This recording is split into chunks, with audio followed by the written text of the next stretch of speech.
এই সিদ্ধান্তটা সহজ সিদ্ধান্ত না, অনেক কঠিন সিদ্ধান্ত। এটা সবাই পারে না। দাড়ি রাখা, টুপি পরা, জুব্বা পরা, এমনকি নামাজ কালাম পড়া, এগুলো যত সহজ, সবর করা এত সহজ না।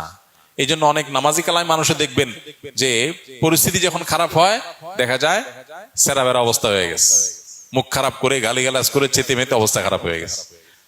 তো এই জন্য সংযম বা আত্মনিয়ন্ত্রণ এটা খুব কঠিন একটা কাজ। ইসলাম আমাদেরকে বারবার এই জিনিসটা শিখিয়েছে, আমাদেরকে নিজেদেরকে কি করতে হবে, নিজেকে কন্ট্রোল করা শিখতে হবে। যেখানে যতটুকু দরকার ততটুকু ডোজ দিব, বেশি দিয়া এরপরে বলবো সরি, এটা করা উচিত না। তো এই জন্য কেউ যদি আপনাকে ঝগড়া বিবাদ করে, গায়ে পড়ে আপনাকে খেপানোর চেষ্টা করে, আপনি নিজেকে ঠান্ডা রাখবেন। আপনার জন্য একটা সান্ত্বনার হাদিস আছে, কিভাবে ঠান্ডা রাখবেন ওই হাদিসটার কথা মনে রাখবেন। এবং মাঝে মধ্যে এই হাদিস লিখে বাসা বাড়িতে বিভিন্ন জায়গায় লাগিয়ে রাখতে পারেন, মোবাইল স্ক্রিনে, কম্পিউটার স্ক্রিনে এটা ভাসিয়ে রাখতে পারেন, যাতে করে আপনার মোটিভেশন হয়। আবু দাউদে বর্ণিত একটা হাদিস নবী করিম সাল্লাল্লাহু আলাইহি ওয়াসাল্লাম থেকে বর্ণিত হয়েছে, তিনি বলেছেন, আনা যাইমুন বিবাইতিন ফি রাবাদিল জান্নাতি লিমান তারাকাল মিরা ওয়া ইন কানা মুহিক্কা। অর্থাৎ নবীজি বলেছেন, আমি জান্নাতের মধ্যে একটি প্রাসাদ পাইয়ে দেওয়ার, জান্নাতে প্রাসাদের মালিক হওয়া মানে কিন্তু দুনিয়ার মতো কোন ফ্ল্যাট প্লট বা বাড়ির মালিক হওয়ার মতো না। দুনিয়াতে মানুষ মালিক হয় কতদিনের জন্য?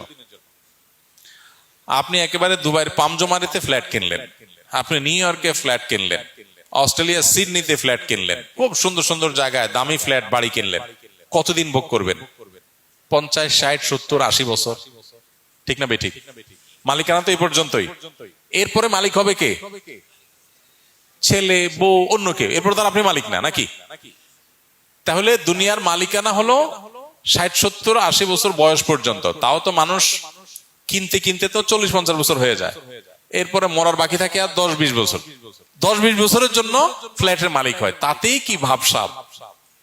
আর জান্নাতের যদি কেউ ফ্ল্যাট আর অট্টালিকার মালিক হয়, সেটা কতদিনের জন্য হবে? অনন্তকালের জন্য, যার কোনো শেষ নাই, যার কোনো সীমা নাই, কখনো শেষ হবে না। সুবহানাল্লাহ।